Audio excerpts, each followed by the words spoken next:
가을이 되면 생각나는 소설 하나가 있습니다. 미국의 유명한 작가 오 헨리가 쓴 마지막 잎새라는 그런 소설입니다. 이 가을에 적절한 그런 소설이라고 생각이 됩니다. 미국 뉴욕의 작은 아파트에 살고 있는 그 작은 아파트에 화가들이 모여 사는데 그 화가 중에 여자 화가 존시라는 여성이 그곳에 살고 있었습니다. 이 화가가 폐렴에 걸려서 죽게 되어져 있었습니다. 침상에 누워서 창박해 보이는 환경을 바라보면서 위로를 삼고 있는데 특히 벽을 타고 올라가고 있는 담쟁이 넝쿨의 잎사귀를 보면서 희망을 가지고 있었습니다. 여러분, 단풍 중에 가장 아름다운 단풍이 바로 이 담쟁이 넝쿨 단풍입니다. 어떤 단풍보다도 이 담쟁이 잎이 가장 붉게 물드는데 이 존시라는 화가는 그 담쟁이 잎사귀를 보면서 그 병들어 죽어가는 자신을 위로하고 슬픔을 달래며 살았습니다. 그런데 어느 날 비가 내리고 바람이 불면서 그 단풍이 우수수 떨어지는 겁니다. 그래서 이 존시의 마음에 저 단풍이 다 떨어지고 나면 나도 죽게 될 것이다 라는 그런 절망적인 생각을 하게 되었습니다. 어느 날 밤 비바람이 쳤습니다. 그 가을의 찬 밤에 비바람이 치면서 많은 담쟁이 넝쿨의 잎사귀가 떨어졌습니다. 이제 겨우 한 장이 남았습니다. 이것을 아는 동료 화가가 선배 화가를 찾아가서 저 존시가 저 마지막 잎사귀가 떨어지면 죽을 것 같은 그런 절망감을 가지고 있습니다 라고 전해주었습니다. 그 말을 들은 이 원로 화가 배엄연이라고 하는 이 사람이 절대로 그런 일은 일어나지 않는다. 절대로 그런 일은 일어나지 않는다. 그렇게 말하죠. 그날 밤에 또다시 비바람이 칩니다. 존시는 저 마지막 잎새가 떨어지게 되면 자기도 죽게 될 것이다. 이런 절망감에 빠집니다. 그런데 그 이튿날 아침에 일어나 보니 그 비바람에도 불구하고 그 마지막 잎사귀가 떨어지지 않는 겁니다. 이상하게 여겼습니다. 이 비바람이 치면 틀림없이 떨어질 것인데 떨어지지 않는 겁니다. 그 다음날 아침에도 역시 그 마지막 잎사귀는 그대로 있는 겁니다. 그래서 이 존시는 희망을 가집니다. 저 비바람 가운데서도 저 마지막 잎사귀가 떨어지지 않는구나. 나도 건강을 회복할 수 있고 나도 건강할 수 있겠다, 살 수 있겠다는 희망을 가집니다. 그런데 이틀 후에 부고장이 날아왔습니다. 다름 아닌 자기 밑에 살고 있는 그 원로 화가 배엄연이 죽었다는 부고장이 온 겁니다. 이 존시는 그 부고장을 받고 너무나 슬퍼했습니다. 그런데 그 배엄연이라는 그 원로 화가가 죽게 된 원인이 뭐냐? 폐렴 때문입니다. 존시가 알았던 폐렴 때문에 이 배엄연 원로 화가가 죽을 겁니다. 그러면 이 원로 화가 배우면 어떻게 해서 폐렴이 걸렸느냐? 바로 비 오는 날 밤, 바람이 부는 그날 밤에 높은 사다리를 타고 올라가서 그 존시가 항상 바라보고 있었던 한 개의 그 담쟁이 넝쿨 잎사귀, 그것이 떨어지지 않도록 하기 위해서 그 아픈 존시가 영원히 절망하지 않도록 하기 위해서 지워지지 않는 단풍 잎사귀 그림을 그린 겁니다. 그 그림을 그려놓고 자기는 감기에 걸리고 폐렴에 걸려서 죽은 겁니다.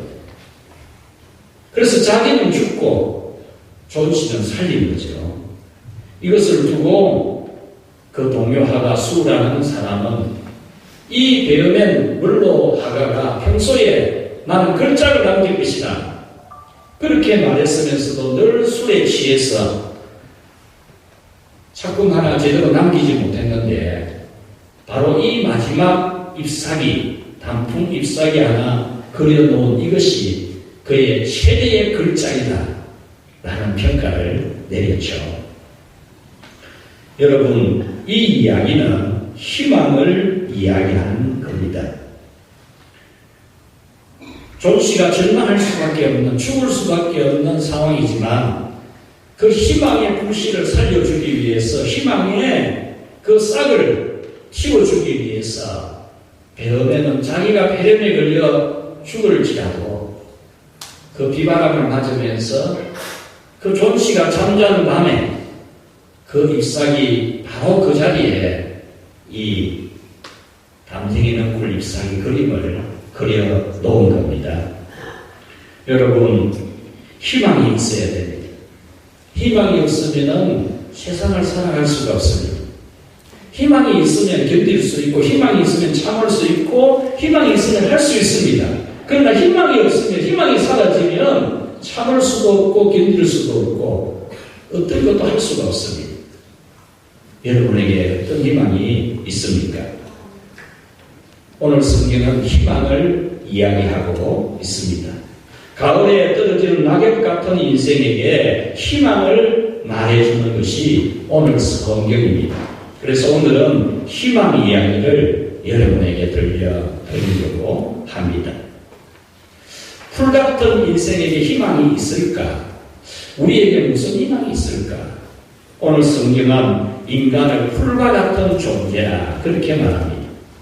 모든 육체는 풀이요 그의 모든 아름다움은 풀의 들의 꽃과 같으니라고 말합니다. 이 말은 풀은 너무나 연약한 존재, 낯으로 베면 그냥 베임을 당하고 사막에 뜨거운 바람이 불어오면 그 파랗던 풀들이 그냥 말라버리고 그 아름답게 피었던 꽃들이 사막에 뜨거운 바람이 불어오면 시들어서 떨어지는 것처럼 우리 인간은 그런 연약한 존재라고 하는 말입니다. 마치 예를 들면 이스라엘 백성들이 하나님 앞에 죄를 지어서 하나님의 심판을 받는데 그 찬란한 문화를 꽃피웠던 예루살렘에 그 영광이 있었던 이스라엘이지만 하나님이 저 강대국 제국 바벨론을 통해서 이스라엘을 침략하게 할 때에 이스라엘은 그 풀과 같은 존재, 그 사막에서 불어오는 바람에 말라버리고 꽃이 떨어져 버리는 것 같은 그런 보잘것없는 존재라는 말입니다. 이렇게 인간은 누구라도 풀같이 약한 존재입니다. 박사라도 전문가라도 자기가 전공한 분야에서는 지식이 있어도 다른 지식에 있어서는 차이가 없습니다. 똑같습니다. 박사라고 특별히 다른 게 없어요. 전문가라고 특별히 다른 게 없어요. 자기가 전공한 분야에서 특별한 지식과 지혜가 있을 뿐입니다. 여러분, 하늘에 별이 몇 개입니까? 아시는 분 손 들어보세요. 세계 일주 여행 티켓을 제가 끊어드릴게요. 그러면 공중에 날아다니는 새가 몇 마리인지 아시는? 여러분 모여놓으면 박사잖아요. 정치 이야기하면 얼마나 큰 소리 치고 모르는 게 없고 그렇지 않습니까? 공중에 새 몇 마리인지 아시는? 이거구나. 바다에 모래가 몇 개인지 아시는 분? 그것도 모르시는 분? 바다에 물고기가 몇 마리인지 아세요? 모르잖아요. 모든 것을 다 아는 것 같지만 너무나 모르는 무지한 인간입니다. 어떻게 별을 다 알아요? 어떻게 새를 다 세아낸단 말입니까? 어떻게 바다 모래를 다 세아낼 수 있습니까? 바다의 물고기를 어떻게 다 세아낼 수 있습니까? 여러분 그렇게 말할 수 있습니다. 자, 그러면 여러분 자신에 대해서 한번 물어볼까요? 여러분 머리카락 몇 개예요? 아시는 분? 없네요. 여러분 자녀 마음 알아요? 알아요. 여러분 자녀인데도 여러분 자녀 마음을 모른다니까요. 어떤 고등학생이 학교에서 따돌림을 당했어요. 폭행을 당하고 괴롭힘을 당하다가 죽기로 결심하고 밤에 옥상에 올라갔습니다. 아파트 옥상에 올라가서 뛰어내렸어요. 그런데 다행스럽게도 자동차 본네트에 떨어져서 본네트는 찌그러졌는데 이 친구는 그냥 머리만 좀 다쳐서 피만 흘리고 살아났어요. 이 친구는 자기 집 문 앞에 갔습니다. 자기 집 아파트 문 앞에 가서 앉아가지고 죽을까 살까 죽을까 고민했습니다. 한참을 고민했습니다. 살까 죽을까 살까. 그러다가 결론은 죽기로 했습니다. 그래서 다시 옥상에 올라갔습니다. 그래서 뛰어내렸습니다. 죽었습니다. 그런데 그 부모님은 그날 밤에 자기 아들이 자기 아파트 문 앞에서 죽을까 살까 죽을까 고민하는 걸 전혀 몰랐어요. 홀꼴 잤어요. 몰랐어요. 자기 아들인데도. 그러면 이 아들이 자기 집 문 앞에서 죽을까 살까 죽을까 고민하면 어떻게 알아요? 이 친구가 첫 번째 떨어졌을 때에 피를 흘린 거예요. 그래서 아파트 계단을 걸어서 올라갑니다. 걸어서 올라가면서 핏자국이 남입니다. 핏자국이. 그리고 자기 집 앞에서는 핏자국이 많이 있는 겁니다. 피를 많이 흘린 겁니다. 그러니까 자기 집 앞에서 죽을까 살까를 오랫동안 고민하고 괴로워했다는 겁니다. 그런데 그 부모님은 전혀 모르고 그냥 천지도 모르고 홀고 자다는 거예요. 이렇게 여러분 사람은 많은 것을 아는 것 같지만 너무 몰라요. 여러분 2019년 금년도입니다. 5월 29일에 헝가리 부다페스트 다뉴브 강에서 33명이 유람선을 탑니다. 그 아름다운 강과 그 강 주변에 있는 건축물들을 보기 위해서 얼마나 여기서 한국에서 끝까지 비행기 타고 가가지고 유람선 돈 주고 탔습니다. 그런데 1시간 만에 침몰당했습니다. 여러분 1시간 후에 침몰될 것을 알았으면 어떻게 하겠습니까? 문제 나갑니다. 아시는 분 대답하십시오. 1번 탄다. 2번 안 탄다. 몇 번입니까? 2번. 틀렸습니다. 3번입니다. 건강에 이를 갈면서 안 탄다. 1시간 후에 침몰할 배를 갖다가 왜 타겠어요? 그냥 안 타겠습니까? 끄집어 넣어서 태우려고 해도 이를 갈면서도 안 탄다는 거죠. 그런데 1시간 후에 일을 모르는 겁니다. 1시간 후에 일을. 그렇게 아는 게 많은 것 같아도 1시간 후에 일어난 일을 모르는 겁니다. 타이타닉이라는 아주 유명한 유람선이 있었습니다. 이 유람선에 대해서는 신도 침몰시키지 못한다는 말이 나올 정도로 매우 잘 만들어진, 안전하게 만들어진 그런 유람선입니다. 그런데 출항한 지 4일 만에 침몰하죠. 여러분, 이때에 4일 후에 침몰할 것을 알았으면 1번 탄다, 2번 안 탄다. 몇 번입니까? 3번. 우리 찬양대원들은 이 대토를 잘 치는 것 같아요. 같이 합시다. 죽어도 안 탄다. 죽어도 안 타죠. 4일 후에 침몰할 때는 왜 탑니까? 안 타죠. 40대 남자가 주차를 1층에 해놓고 2층에 올라가서 자기 차를 탔습니다. 아무리 찾아도 없으니까 1층에 내려와서 자기 차를 탔어요. 거짓말 같죠? 실제입니다. 40대 목사가 그러는 걸 제가 봤어요. 제가 서울역에 갔는데 한 목사가 저를 픽업하기 위해서 차를 가지고 나오거죠. 제가 서울 역사 바로 앞에 있는 주차장에 가니까 바로 역사 출입구 내에 있는 차에다, 그랜드 차에다가 차 키를 꽂아서 돌리더라고요. 한참 돌려도 문이 안 열리니까, 아이고! 이러더라고요. 그런데 따라가니까, 저 동쪽 끝에 자기 차가 있더라고요. 동쪽 끝에 자기 차를 세워놓고 서쪽 끝에 있는 차에다가 키를 넣는 거예요. 나이 40이 되면 여러분 깜빡깜빡합니다. 40부터는 그래야 돼요. 시어머니가 휴대폰을 아무리 찾아도 안 보이는 겁니다. 그래서 아무리 찾아도 안 보여서 며느리에게 전화를 했습니다. 야야, 내 휴대폰이 안 보인다. 이러니까 며느리가 어머니 지금 전화하고 있잖아요. 이렇게 사람은 깜빡깜빡해요. 자기가 휴대폰 들고 전화하고 있으면서도 휴대폰 들고도 휴대폰이 어디 있는지 못 찾는다니까요. 여러분, 자기가 다짐한 거 잘 지키십니까? 잘 지키십니까? 1번 잘 지킨다. 2번 안 지킨다. 몇 번? 3번. 같이 합시다. 90%는 안 지킨다. 자기가 다짐하고 결심하면 90%도 안 지켜요.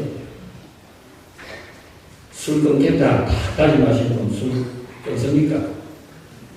마셔봐야 알지. 술을 안 마시니까 모르지. 술 끊겠다 하지만 못 끊어요. 사람은 누구나 자기가 무엇이든지 다 할 수 있겠다 생각하지만 실제로 할 수 있는 것은 별로 없어요. 뭐든지 잘할 수 있는 것처럼 막 자랑도 하고 용기도 내지만 실제로 할 수 있는 것은 별로 없어요. 아내가 중앙수술실에 들어가면 남편이 해줄 수 있는 게 뭐가 있어요? 아무것도 없어요. 중앙수술실에 들어가서 죽을지 살지 모르는 아내가 지금 수술받고 있는데도 남편이 해줄 수 있는 건 아무것도 없어요. 이사야 2장 22절에 너희는 인생을 의지하지 마라. 그의 호흡은 코에 있나니 새말 가치가 어디 있느냐. 인생의 목숨은 코에 달려있다. 숨 모시면 죽는다는 말이죠.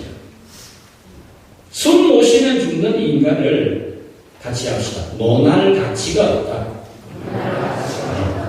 논할 가치가 없다. 그 말이에요. 우리 인간은 논할 가치가 없어요. 여러분은 여러분 자신이 자기 인생을 자기가 책임진다고 생각할 가능성이 높습니다. 내 인생 내가 책임져야 되지. 내가 알아서 살아간다. 이런 생각을 하실 수 있습니다. 자기 인생의 운전대를 자기가 잡고 간다고 생각합니다. 위험천만한 일입니다. 무면허 운전 면허증도 없는 사람이 운전을 해갑니다. 얼마나 위험한 일입니까? 내일 일도 모르고 하루 한 시간 후의 일도 모르는 인간이 이 세상을 자기가 알아서 살아가겠다. 굉장히 위험한 일입니다. 큰 대형 사고 날 수 있습니다. 여러분. 가수 최백호 씨가 부른 내 마음 갈 곳을 잃어. 가을엔 떠나지 말아요. 비라도 우울히 내려버리면 내 마음은 갈 곳을 잃어. 왜 내 마음을 갈 곳을 잃습니까? 내 마음이. 가을에 비 내린다고 내 마음이 갈 곳을 왜 잃습니까? 여러분, 가을에 비 내리면 마음이 뒤숭숭해질 수 있어요. 내 마음이 갈 곳을 잃을 수 있다니까요. 술 취한 사람이 택시를 탔습니다. 뒷좌석에서 양복을 벗고 넥타이를 풀고 와이셔츠도 풀었어요. 바지도 벗으려고 하는 거예요. 그래서 이 기사가 알아보고 손님 여기 안방 아닙니다 이랬어요. 그러니까 그 손님이 뭐라고 말했는지 압니까? 야 이 양반아 좀 진작 이야기하지. 내 탈 때 신발 벗어놓고 타잖아. 술에 취하니까 택시 타면서 안방인 줄 알고 신발 벗어놓고 탔다는 거예요. 여러분, 우리가 이 세상을 살아가면서 이렇게 산다니까요. 강용주 씨의 노래 내 마음 나도 몰라. 왜 그런지 나도 몰라. 알 수 없는 내 마음. 떠나버린 그 사람을 잊지 못해 괴로워 또다시 불러보는 무성한 내 사랑, 미워했다, 좋아했다, 내 마음 왜 이럴까? 알 수 없는 내 사랑, 내 마음 나도 몰라. 자기 마음을 왜 자기가 모릅니까? 사랑했다, 미워했다, 좋아했다가 미워했다가. 왜 그럽니까? 여러분 안 그러세요? 좋아했다가 미워했다가, 사랑했다가 미워했다가. 여러분 마음 여러분이 몰라요. 야고보서 4장 13절 14절에 오늘이나 내일이나 어떤 도시에 가서 1년을 머물며 장사하여 이익을 보려고 하는 사람아, 내일 일을 너희가 알지 못하는도다. 너희 생명이 무엇이냐? 아침에 보는 안개 같으냐. 잠시 있다가 없어지는 안개 같은 존재라는 말이지. 아침에 있다가 없어지는 안개 같은 존재가 무슨 내가 저곳에 가서 장사에 돈을 벌고 내가 저곳에 가서 장사에 돈을 벌 거라고 그렇게 말하느냐라는 말이죠. 여러분, 이렇게 성경은 인간을 풀이라고 합니다. 풀 같은 존재. 모든 만물의 어떤이지만 하나님이 모든 우주 만물 중에서 최고의 존재로 사람을 만들었지만 사람은 하나님 앞에서 풀과 같이 연약한 존재입니다. 그러면 이 풀같은 우리 연약한 인간에게 희망은 없는가? 오늘 성경은 희망이 있다고 말합니다. 풀같은 인생에게 희망이 있다고 말합니다. 8절 말씀에 보면 풀은 마르고 꽃은 시드나 우리 하나님의 말씀은 영원히 있으리라 그랬습니다. 하나님의 말씀이 우리에게 희망이라는 겁니다. 인간의 지혜와 능력은 풀 같아서 믿을 수 없지만 하나님께서 약속해 주시는 말씀은 확실히 믿을 수 있습니다. 사람이 잠깐 있다가 없어지는 아침 안개 같지만 하나님과 하나님의 말씀은 천년만년 영원토록 확실합니다. 여러분, 사람의 말 못 믿습니다. 이 세상을 살아가면서 사기만 안 당해도 괜찮게 삽니다. 사기만 안 당해도. 남에게 안 속기만 해도 잘 살아갈 수 있습니다. 남에게 속습니까? 자기에게 더 많이 속습니다. 자기에게. 거북이가 숲속 여행을 합니다. 신나게 가는데 정거장에서 지렁이가 거북아 내 다리가 아프다. 나 좀 태워줘 이랬어요. 마음씨 착한 거북이가 타락을 했어요. 탔어요. 그래서 거북이 등을 타고 갔는데 또 새로운 정거장에서 거북이가 잠시 쉬었습니다. 군뱅이가 거북아 나도 좀 태워줘 그랬어요. 그래서 마음씨 착한 거북이가 군뱅이도 태워줬어요. 지렁이가 뭐라 할게요? 군뱅아 거북이 얼씬이 빠르대. 거북이 속도가 KTX 같대. 꼭 잡으래 그랬어요. 여러분, 무슨 이야기입니까? 동물 중에서 가장 느린 게 뭡니까? 거북이입니다. 그런데 지렁이가 생각할 때에는 거북이의 속도가 KTX 속도같이 보인 겁니다. 같은 피조물이라도 이렇게 차원이 다른 겁니다. 군뱅이가 볼 때에 거북이의 걸음걸이는 결코 느린 게 아니고 KTX 속도와 같은 겁니다. 피조물끼리도 이렇게 차이가 납니다. 하물며 창조주 하나님과 피조물, 창조주 하나님과 피조물인 이 인간은 어느 정도 차이가 나겠습니까? 계산을 못하죠. 계산을. 우리는 이 별들의 세계가 몇 개인지도 모르는데 하나님은 이 별들의 세계를 그냥 말씀 한마디로 다 만들었다니까요. 이 수많은 숲들과 나무들과 수많은 곡식들과 과일들 하나님이 말씀으로 만들었다니까요. 우리는 죽도록 농사를 지어야 열매를 따는데 빛의 속도는 얼마나 빠르냐 하면 우리나라 서울에서 미국 뉴욕까지 가는데 빛의 속도는 10분의 1초. 1초에 10분의 1만 하면 빛이 서울에서 뉴욕까지 갑니다. 우리나라에서 지구에서 달까지 가는데 빛의 속도가 뭐냐? 1.3초. 째깍하는 순간에 빛은 이 지구에서 달까지 갑니다. 이것을 만드신 하나님입니다. 하나님은 이 빛을 1.3초 만에 여기서 달까지 가게 하는 빛을 만드신 하나님입니다. 이런 하나님을 우리 인간이 있다 없다라고 말하는 것은 아주 무식한 걸 드러내는 거예요. 여러분, 무식하면 어떻게 되죠? 용감해요. 용감한 사람 보면 무식한 사람이 많아요.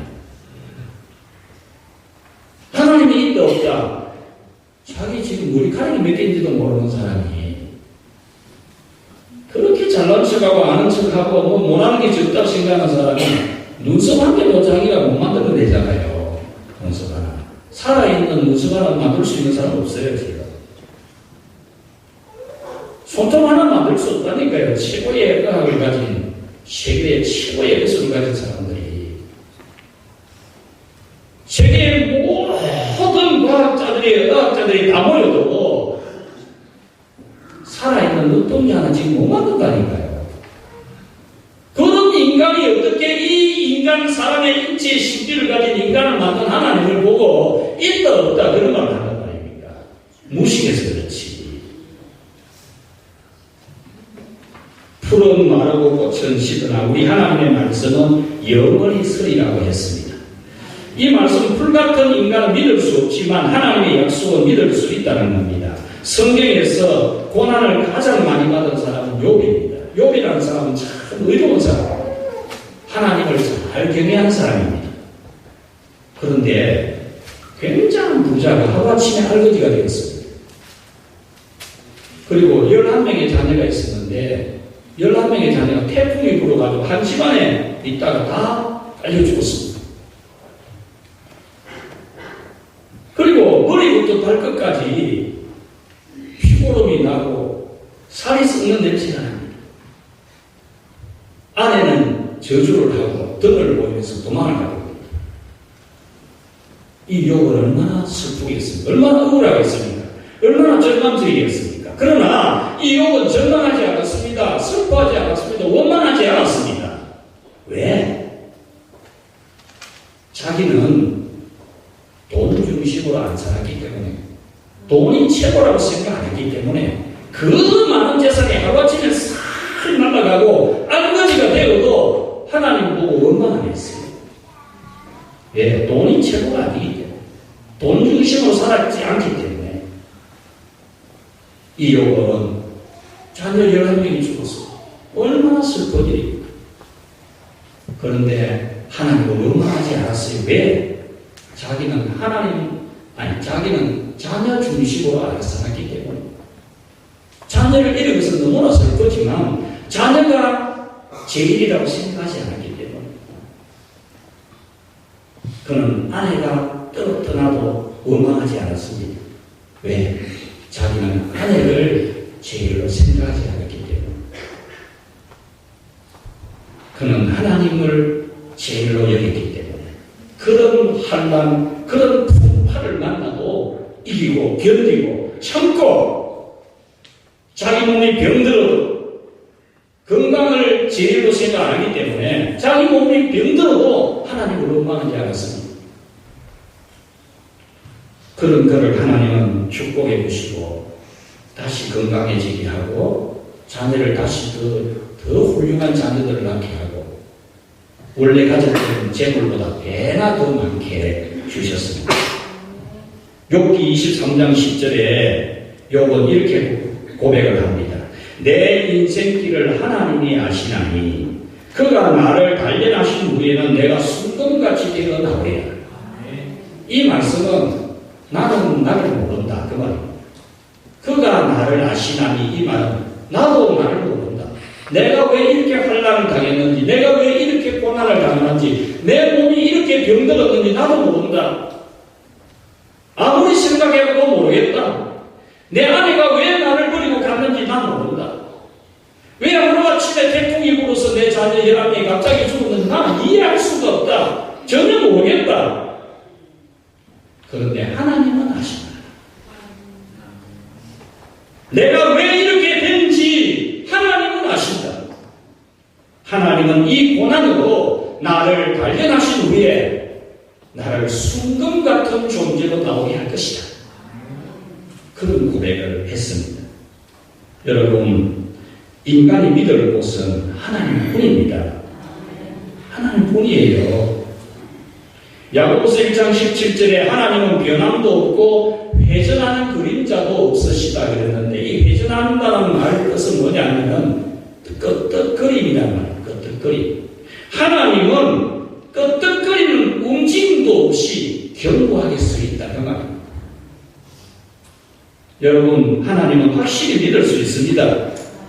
죄를 지어 심판받은 이스라엘에게도 희망이 있었습니다. 멸망한 이스라엘 백성들이지만 희망이 있었습니다. 그런데 그 희망은 무엇일까요? 두 가지입니다. 첫 번째 같이 합시다. 하나님이 용서하셨다. 하나님이 우리 죄를 용서하셨다. 이것이 그들에게 희망이었습니다. 2절 말씀에 노여의 때가 끝났고 죄악이 사함을 받았느니라. 하나님이 내가 너희들 죄 용서해 주었다. 하나님의 이 약속의 말씀, 너희 죄를 용서했다. 이 말씀이 70년 동안 바벨론에 끌려가서 종살이 하면서도 희망을 가질 수 있는 근거였습니다. 여러분, 이 세상을 살아가면서 우리는 죄를 많이 짓습니다. 자기 알게 모르게 죄를 많이 짓습니다. 이런 죄를 지은 우리 인간에게 무슨 희망이 있겠습니까? 하나님의 심판이 기다리고 있고 지옥불이 홀홀 타고 있는데 무슨 희망이 있습니까? 우리에게 무슨 희망이 있습니까? 지옥불이 기다리고 있는데. 그런데 우리에게 희망이 있습니다. 같이 합시다. 하나님이 용서하신다. 할렐루야. 하나님이 우리를 용서하셨다라고 말씀하고 있습니다. 하나님의 용서가 있기 때문에 억만 죄인인 나도 희망이 있는 겁니다. 여러분 가운데 여러분이 잘못한 죄 때문에 양심의 가책을 받는 분이 있습니까? 그것 때문에 하나님의 심판이 두려운 분이 있습니까? 하나님의 용서를 믿으면 됩니다. 하나님의 용서를 믿고 하나님의 용서에 희망을 거시기를 축원합니다. 두 번째 같이 합시다. 구원하리라. 하나님께서 그 패망한 이스라엘 바벨론의 포로로 잡혀간 그들에게 내가 너희를 반드시 구원한다는 약속을 했습니다. 5절에 여호와의 영광이 나타나고 모든 육체가 그것을 함께 보리라. 29절에 피곤한 자에게는 능력을 주시며 무능한 자에게는 힘을 더하신다. 31절에 여호와를 앙망하는 자는 새 힘을 얻으리니 독수리가 날개치며 올라감 같은 것이며 다름받지라 하여도 공비하지 아니하겠고 걸어가도 피곤치 아니하리로다. 이렇게 하나님은 약속을 해주셨습니다. 하나님께서 나타나셔서 구원해 주겠다고. 포로로 잡혀가 있는 너희들 내가 구원해 주겠다. 환난을 당하고 고난을 당하고 질병을 만나고 슬픔을 만난 너희들을 구원해 주겠다. 내가 나타나서 하나님이 나타나서 건져주겠다고 약속을 해주셨습니다. 그러므로 여러분은 하나님의 구원에 희망을 거시기를 축원합니다. 하나님께서 여러분의 죄를 용서하시고 구원해 주실 것이라는, 현재 내가 어떤 고난을 당하고 있든지 하나님이 구원해 주신다라고 약속한 그 말씀에 희망을 걸고 그 고난을 능히 털고 일어날 수 있기를 축원합니다. 말씀을 맺겠습니다. 마지막 입새라고 하는 이 소설에서 늙은 화가 대어머는 젊은 화가를 살리기 위해서 차가운 가을밤 비바람을 맞으면서 마지막 잎사귀 하나를 그렸습니다. 자기가 폐렴에 걸려 죽어버렸습니다. 자기는 폐렴에 걸려 죽으면서 폐렴에 걸려서 죽어가는 그 동료 하나를 살리기 위해서, 젊은 하나를 살리기 위해서 그 비바람을 맞으면서 사다리를 타고 올라가서 마지막 잎새 떨어지지 않는 잎사귀를 그렸습니다. 방송실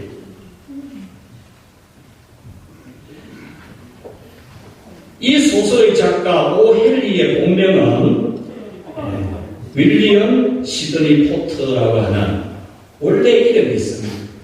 그런데 280편에 이르는 소설 중에 이 오헨리는 자기의 본명을 하나도 쓰지 않습니다.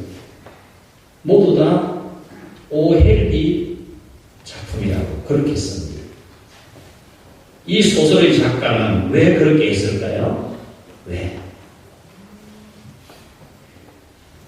이름을 바꾸어 사용한 그 이유는 자기가 감옥살이 하는 것을 자기의 딸이 알지 못하도록 하기 위해서. 이 오헨리는 감옥에서 작품을 씁니다. 불우한 가정에 태어나서 성장하는 가정 속에 참 우연히 일어난 문제와 사건 때문에 감옥에 갇힙니다. 감옥에 있지만 그곳에서 280편에 되는 소설을 쓴 겁니다. 이 작가 또한 감옥이라는 절망의 공간에서도 희망의 불빛을 꺼뜨리지 않게 하는 거죠. 아마도 이 오헨리는 감옥에서 예수님의 복음을 들었을 겁니다. 사다리가 상징하는 십자가에 못 박혀서 붉은 피를 흘리고 죽으심으로 죽어가는 인간을 살리신 예수님. 죄값으로 죽어가는 우리 인간, 죄값으로 지옥에 떨어질 우리 인간을 살리기 위해서 당신이 십자가에 죽으시고 마지막 잎새 하나, 십자가의 잎사귀 하나를 그려놓고 죽으신 그 예수님을 이 오헨리는 아마 영감으로 깨달았지 않았나, 저는 그렇게 추측해 봅니다. 사랑하는 여러분, 인간은 덧없이 지나갑니다. 이 세상 넘어 저 세상은 천국과 지옥이 있습니다. 이 세상에서도 절망할 일이 너무 많이 있습니다. 풀같은 인생의 희망을 가질 수 있는 것은 하나님의 용서와 하나님의 구원뿐입니다. 이 세상에서 여러분들이 무엇에 희망을 걸겠습니까? 하나님의 용서를 얻지 못하면 어떤 희망도 없습니다. 하나님의 용서가 우리가 기대할 수 있는 확실한 희망입니다. 하나님의 약속, 구원자이신 예수님을 우리에게 보내어 주셨어. 그 예수님이 우리 죄값을 홀로 다 지고 십자가에서 죽어주신 그 구원, 그 예수님을 믿음으로 하나님의 자녀가 될 수 있고, 그 예수님을 믿음으로 구원받을 수 있고, 그 예수님으로 말미암아 우리가 이 세상의 환난과 고통과 절망의 문제들이 있어도 우리는 얼마든지 희망을 가지고 살아갈 수 있습니다. 여러분, 그 예수님의 십자가를 믿으시기를 바랍니다. 이것이 우리 죄를 다 용서받게 했고, 이 십자가가 우리를 천국 가게 하고 지옥문 탁 닫아버리게 하시는 거 믿으시기 바랍니다. 여러분들이 이 세상을 떠나갈 때 지옥문은 닫히게 하는, 천국문은 열리게 하는 천국의 열쇠 예수님, 그것이 여러분의 영원하고 확실한 희망으로 믿으시기를 바랍니다. 하나님의 용서가 있게 하는, 하나님으로부터 용서를 받아낸, 우리의 모든 죄에 대해서 용서를 받아내신 십자가에 달리신 예수님, 오늘도 하나님의 은혜를 입게 해주는 그 예수님, 그 천국 열쇠를 여러분의 희망으로 삼으시고 이 세상 모든 것을 다 이기며 살아가기를 주님의 이름으로 축원합니다. 기도하겠습니다. 하나님 아버지, 진실로 감사합니다. 절망, 죄 때문에 절망할 수밖에 없나, 아무리 끊어버리려고 해도 끊어지지 않는 죄, 그 죄는 우리를 영원히 절망하게 하지만 하나님이 용서했다라고 말씀하여 주시고, 우리가 수많은 고난과 환난 역경, 이 세상의 시련을 만나고 눈물 흘릴 일이 많아도 우리에게 희망이 있는 것은 하나님이 우리를 구원해 주시기 때문입니다. 하나님이여, 오늘 이곳에 모여든 모든 분들에게 성령님이 임해서 풀같은 인생이지만 하나님의 용서가 있고 하나님의 구원이 있다는 것을 믿는 그 믿음을 가지고 그 희망을 가지고 이 세상을 이기도록 도와주옵소서. 예수님의 이름으로 기도하옵나이다. 아멘.